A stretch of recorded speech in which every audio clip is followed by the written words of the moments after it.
قوم کی بچیاں ناچ گانے کو اپنا شعار اور شوق بنا لیں، ان کی نسل سے اب خالد بن ولید نہیں پیدا ہو سکتے، ناچنے والے ہی پیدا ہوں گے، محمد بن قاسم نہیں پیدا ہو سکتے، طارق بن زیاد نہیں پیدا ہو سکتے۔ مجھے صلاح الدین یاد آیا اور میں بہت رویا۔ وہ بھی کسی ماں کا جنا ہی ہوا تھا۔ اس کے زمانے میں کرک، ایک ہمارے پاکستان میں کرک ہے، ایک اردن میں کرک ہے، اونچی پہاڑی پر وہ شہر ہے اور بڑا دشوار قلعہ ہے۔ اس پر ایک حکمران تھا عیسائی، اس کا نام تھا ریجنالڈ۔ تو کرک کے قریب سے قافلے گزرتے تھے حج کے، تو اس نے ایک دفعہ حاجیوں کے قافلے پہ حملہ کیا اور کہنے لگا بلاؤ اپنے محمد کو تمہاری مدد کرے، اور سارے حاجیوں کو تعطیق کر دیا۔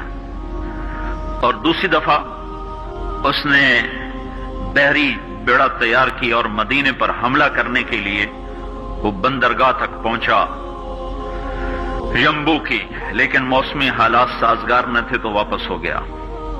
تو حطین کی لڑائی ہوئی ہے فلسطین میں، جس میں سارا یورپ اپنی طاقت کے ساتھ میدان میں اترا تھا، اور عزت تنہا صلاح الدین ایوبی رحمت اللہ علیہ اکیلا اس لشکر سے ٹکرایا تھا، اور انہیں اس میں ساری رومن امپائر کو شکست ہوئی تھی۔ تو بڑے بڑے بادشاہ اس میں گرفتار ہوئے، تو اس میں ریجنالڈ بھی گرفتار ہو کے آیا۔ تو کوئی 12 بادشاہ تھے ریاستوں کے جو سامنے اس کے پیش کیے گئے، تو پیاس کی شدت سے سب کا برا حال تھا، تو صلاح الدین نے سب کو پانی پیش کیا، ریجنالڈ کو نہیں پیش کیا۔ تو یروشلم کا جو بادشاہ تھا ہمفرے، اس نے اپنا پانی بچا کے اس کو دیا۔ تو صلاح الدین نے کہا یہ پانی تو دے رہا ہے، میں نہیں دے رہا ہوں۔ اسلام میں یہ ہے جب کسی کو پانی پلا دو تو اس پہ تم ہاتھ نہیں اٹھا سکتے، یہ امن کی نشانی ہے۔ تو صلاح الدین نے فوراً اسے کہا یہ پانی تو نے دیا، میں نے نہیں دیا۔ تو پھر انہوں نے ریجنالڈ کو اسلام کی دعوت دی کہ تو مسلمان ہو جا، میں تجھے دعوت دیتا ہوں۔ اس نے انکار کر دیا، کہا میں نہیں ہوتا۔ تو انہوں نے کہا میں نے تیرے قتل کی 2 دفعہ قسم کھائی تھی۔ ایک جب تو مدینے پہ حملہ آور ہوا تھا تو میں نے قسم کھائی تھی میں تجھے اپنے ہاتھوں سے قتل کروں گا، اور دوسری دفعہ جب تم نے حاجیوں پہ حملہ کر کے کہا تھا بلاؤ محمد کو، تو میں نے قسم کھائی تھی کہ مجھے اللہ نے موقع دیا تو میں اپنے ہاتھ سے تیری گردن اڑاؤں گا۔ آج محمد کا ادنا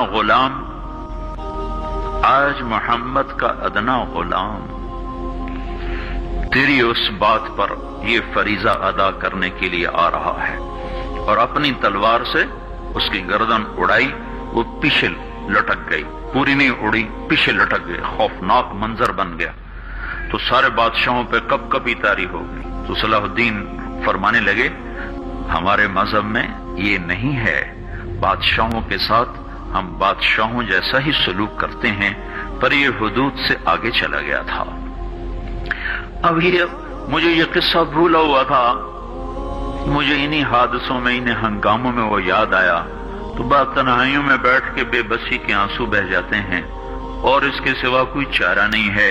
ہماری ساری نسل موسیقی میں ڈوب چکی ہے، جو بدن سرتال پہ تھرکتے ہوں، جو بدن موسیقی کے اوپر ہلتے ہوں، رقص میں آتے ہوں، ان پہ کانٹے ہی اگیں گے، ان پہ صلاح الدین کا پھول نہیں اگ سکتا، ان میں محمد بن قاسم کے پھول نہیں اگ سکتے۔